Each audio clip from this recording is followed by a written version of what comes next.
Time blocking. Decide your day in advance, and when the time comes, just follow the calendar. Just do it. Color code your calendar so that it's easy to organize and categorize. It sounds amazing in theory, but here's what actually probably happens. You spend ages making the perfect plan, you color code your calendar and make it aesthetic, and when the time comes, you either completely ignore it, rebel against it, or completely forget that it even existed in the first place. One task run over, the whole schedule collapses, and your all or nothing attitude brain goes, well, today's ruined. Might as well do some random stuff for 4 hours. Time blocking fails ADHD brains because it assumes two things that are not true. One, you have a decent sense of time, and two, you have relatively stable energy day to day. And that's just not us. Our performance varies wildly daily. Some days you are super productive, get actually shit done and hyper-focused like for 6 hours straight, and other days, one email feels just impossible. But time blocking assumes consistent energy, and it also treats all tasks equally. For example, under time blocking, replying to an email is the same, but when you think about it, an email that comes from a government that is about taxes versus about an exciting project that you genuinely want to work on are completely different, even though they are the same action of just like replying to an email. Because our ADHD brains actually relies on novelty, urgency, and fun factor when it comes to task initiation, but time blocking doesn't take that into an account. And when plans derail, you're supposed to constantly recalculate, adjust your calendar, almost like, micromanage your thing, and that is executive function, which is the weakest part when it comes to ADHD. So we ping pong between rigid schedules we never follow and chaotic to-do lists where we do random stuff all day. I got so sick of this loop that I built a different system. Instead of trying to force myself to obey the clock, it actually works with my motivation, energy, and brain work. And let me explain how it works. So if I would explain the core idea in one sentence, one summary, because I know your attention span is short, instead of batching tasks by activity type like emails, admin work, deep work, blah blah, we batch them by how stressful or energizing they feel. And we're going to call these batches, kind of like the batches that we create sprints, and we're going to treat them as one task instead of 10 different tasks under the same batch. Time blocking batches by activity. However, for an ADHD brain, what actually matters is not like the activity itself, it's actually the pressure and the emotional energy that it requires. That is the variable that we actually care about. But how do you find out your categories, right? I want you to think about the variables that actually affect how a task feels to your brain. So I noticed that anything with a deadline today feels actually completely different from a same task that has a deadline tomorrow or next week. A boring email that I freaking hate, like the one that I have right now from the government about taxes, because the consequences is really big and the deadline is absolutely today, I'll do that. But if the email's due date is tomorrow or next week, I'll probably wait until the deadline is just like staring at my face like this. So I decided to make a urgent as a one sprint category that I have because that's like one of the factors that motivate me the most. Anything due today or already overdue goes here, regardless of what type of task it is. Then I noticed tasks with upcoming deadlines. It's not today, but they're approaching. So I made deadlines as another sprint group. This is basically like the buffer zone that I have for myself. If I procrastinate too long, which is the most common case, they're jumped to the urgent sprint category. I also noticed that boring maintenance tasks like emails, scheduling, chores, replying to personal messages on WhatsApp drain me in a specific way. Even if they take me like 3 minutes each, I just hate them, and I need different strategies to get through them, like body doubling, working at a cafe with other people to get through them. So I made admin as a one sprint category. They had their own category. And finally, everything else that is not urgent, that doesn't have an approaching deadline that is super close, and not boring like admin tasks, goes into the creative sprint group. For me as a YouTuber, that's like content creation, strategy, idea generation, things that I can hyper focus on and that I genuinely want to do. And your categories might look completely different depending on the profession and depending on the responsibilities that you have. The point is that your buckets of like sprint groups and the chunks that we divide needs to, based on how tasks feel to your brain and not necessarily to mine. And one note is that meetings, appointments, anything that is time bound and also involves other people are the only things that are blocked on my calendar. If it has a fixed external time, it goes on the calendar, and if it doesn't, then they belong to the sprints. Figuring out like the chunks of the sprints, how you're going to divide them, takes a little bit of experiment and a little bit of time, but you can start with my own groups and then adjust later. So let me explain in detail how you can figure out your own groups and how to run them so that you can figure out the best way to split them. So the first thing that we need to do is called a brain dump. We need to get everything out of our head, okay? The reason behind that is because your brain is not a reliable storage device. It's like constantly running in the background process, worrying about the things that you're supposed to do, terrified of forgetting something important. And that kind of like mental noise drains your energy. It makes it way harder to focus. So we externalize everything. We don't trust our brain because first of all, we're going to forget. And second of all, even if you remember the thing that you're supposed to do, you're probably not going to do it. So I use Whisper Flow for this because it's like way faster than typing, and my thoughts are already racing in my head like 200 kilometers per hour, and my typing is not that fast. So I just use Whisper Flow to dictate my voice memos. The great thing about this is that like you can take your phone, just like ramble for a few minutes, like everything that you have in your mind, and it will turn that into organized like notes. I'm not sponsored, by the way. I just love it. It's definitely like a complete game changer and helps you to like get everything out of your head and helps you to like visualize the things that were occupying your head. In my Kaizen system, the system that I specifically built for ADHD brains, because I was struggling, we have like a dedicated section called brain dump so that it's easy to do it every single day. If you're interested, check out my website, rudiohammer.com. If not, you can also do it like on whatever app you choose to do. So now we have the second step, which is sorting these brain dumps into sprints. Now we need to go through the brain dump and drop each task into the category that matches how it feels. So I need to ask yourself, what does this task actually require from me? Is it a high pressure because something bad happens if you don't do it? Then it either belongs to the urgent or deadline depending on how close the deadline is. If it's boring, draining, and not necessarily time sensitive, then it goes to the admin. And if it's energizing and interesting, it goes to creative or whatever version that you named yours. It can be also like fun tasks category. So now step 3, which is picking based on energy. Most productivity advice tells you to like eat the frog, do the most hard thing in the morning, get that thing out so that you feel accomplished. But the problem is that if you're not in the right space, if your energy isn't really aligned with the task, you're going to fight yourself the entire time. Like think about it. How many times you have like a very important task that you're supposed to do, but because you don't want to do it so much and you're telling yourself that I need to get that out of the way, you're also not doing the tasks that you can actually manage to do right now and that you actually enjoy. So you end up doing nothing all day. That happens with me quite often. And this like resistance of thinking that you have to do the most important thing first actually drains your momentum before you even start. So instead, I actually want you to follow your energy, which kind of like sounds woo-woo. Look at your like sprints, like the groups that you have, and ask yourself, what am I actually in the mood to work on right now? Not like what I should work on, but what do you want to work on? Obviously, sometimes you don't want to work on any of them, but like which one is the least awful one?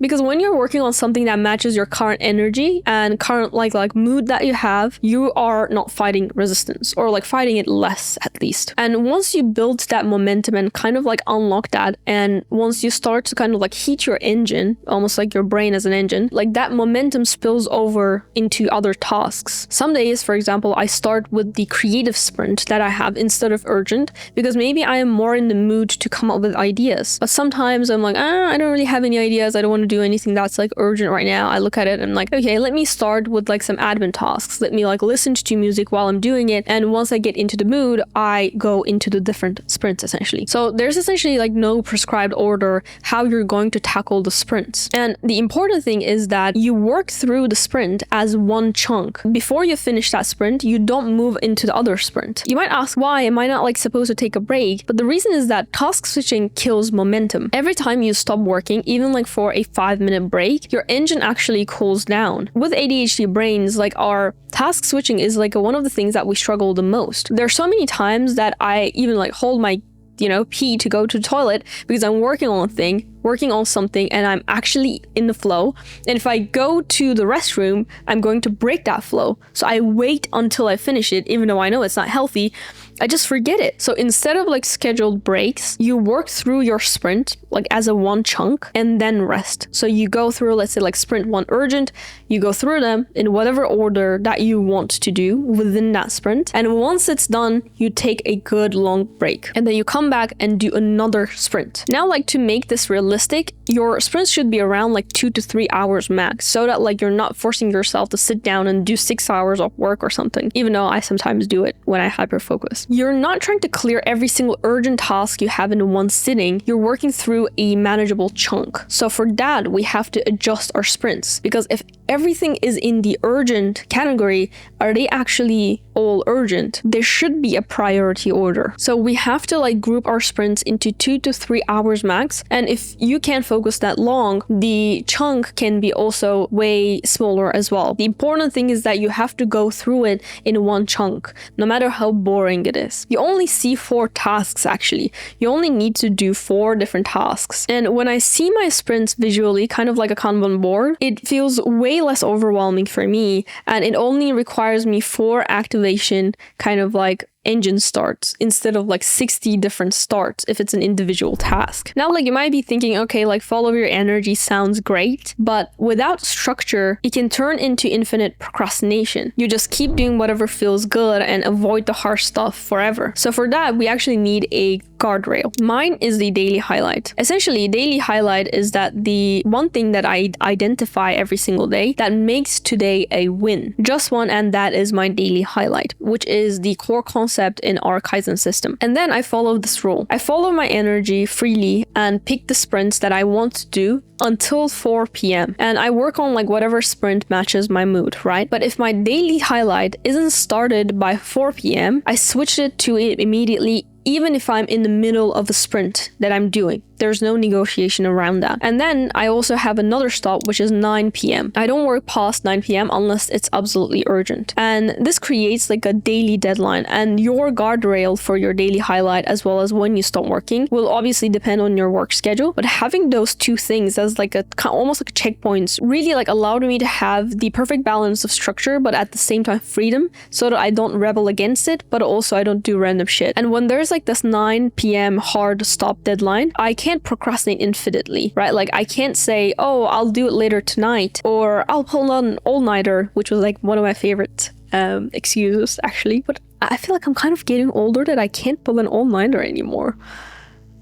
Anything that's not done by like 9 p.m. automatically moves to tomorrow. So if I don't want to move that to tomorrow, I have to finish till 9 p.m. And this helped me to like prevent burnout. And because like there's this like 4 p.m. rule, it also like prevents me from avoiding the important work all day just because it doesn't feel fun. And by also deciding one task that is going to define today, whether it's a success or not, allowed me to feel less overwhelmed as well, because I'm quite like a perfectionistic. So if I look at my like to-do list and I see tasks that I didn't finish today, I would feel like, oh, today wasn't a success. But if I finish that daily highlight, even if there are like 100 tasks that are still waiting for me to do, today is a win. And that helped me to keep motivating myself and keep going. And the most important part that a lot of people skip is actually keeping a work log. And this is the reason why it actually like why most people's systems keep failing and why mine kept failing in the past. So when you are running your sprints, you need to keep a work log. And how you keep this work log is that essentially you just like open a page while you're working on your PC or whatever. You can also use like a notebook,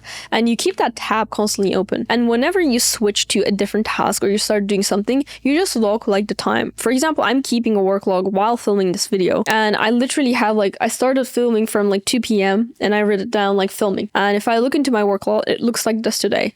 11:40, I started to get ready to film the video. 12:30, I'm filming the video, realizing the script is not good enough. And from 1 p.m. to 1:30, I adjusted the script once again, and I was like, I cried a little bit. So I've written down what I have done today while during like working, okay? And you write down what exactly you're doing, not just like I reply to emails, but you write down what kind of emails you reply to. And Personally, I don't really use like a time tracking app or anything because I always forget to stop that timer. But if I keep like a one tab always open on my monitor, I don't really forget it. You can also like put like a post-it to like kind of like remind yourself to keep the work log, but it's really like helping to me, honestly. And even if you forget like to log some of the details, it's fine. A little bit of data is always better than no data at all. For example, I've been doing this like work log maybe like for 3 months now, and now I'm able to see the overall energy patterns that I have. For example, usually around like 11 p.m. to 3 p.m. that's like my highest energy time usually, and then the next energy kind of like sprint comes around like 9 p.m. like 6 p.m. or something like that. So I adjust my work around it. I might be thinking like, but how am I supposed to figure out my patterns and my energy drops and what kind of sprints work for me? Is when you keep this like work log, you can just like simply ask AI about the patterns that it notices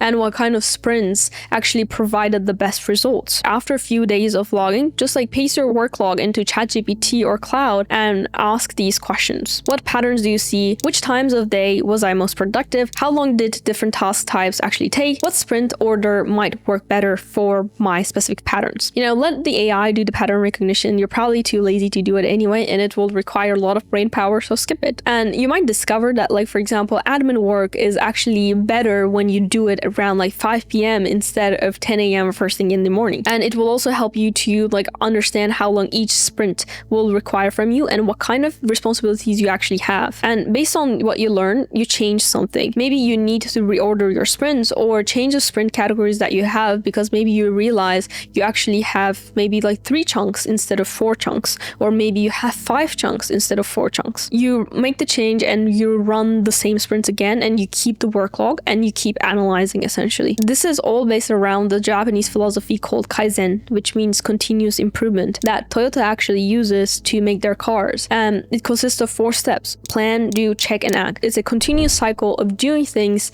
running a little bit of an experiment, seeing how it went, and adjusting from there. And that's exactly what we're doing here with my method. You plan your sprints, you do them, you check what happened with your work log, you act on what you learned, and then you plan again. And this allows you to continuously improve without obeying the clock, like using time block. For example, I even changed like the order that I work on my sprints so many times. Some days you'll nail it, some days will be a mess, but both gives you information, and by continuously tracking and adapting, we're going to be able to see the patterns that we have right now. The goal definitely is not perfection, but getting a little bit better every day and having more understanding towards yourself, your brain, and the patterns that you're experiencing. So everything that I just explained, you can absolutely do it yourself, right? Like you can use the apps that you're currently using, or maybe even like a pen and pencil to run the structure and try this method. The principles are what matter, and I just gave you all of them essentially. But here's what I know about ADHD brains, including my own, is that the chances of you actually setting this up on your own is very low, right? Like,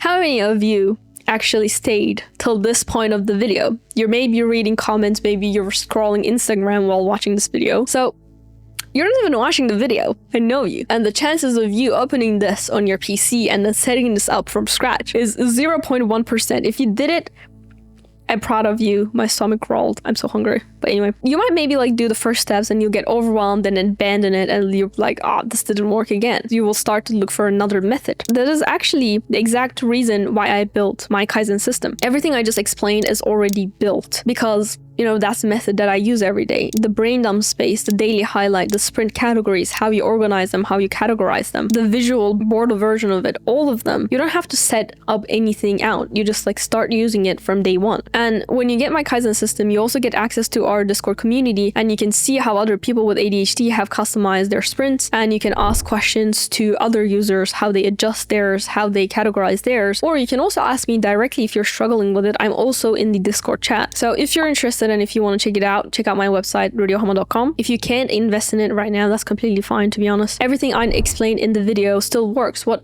is important is the methodology rather than the specific tool that you use. But if you know yourself that if you're not going to do and if you're not going to apply it, then check out my website for a little shortcut. I'm happy to help. So this is essentially how I work with my ADHD brain without using the time blocking method. This is how I basically improve continuously with ADHD and get actually stuff done. Please don't walk away like from this video thinking you just need to be more disciplined, or you're not going to like never figure this out. This is so much work. I mean, it is a little bit of work, but the world is not fair.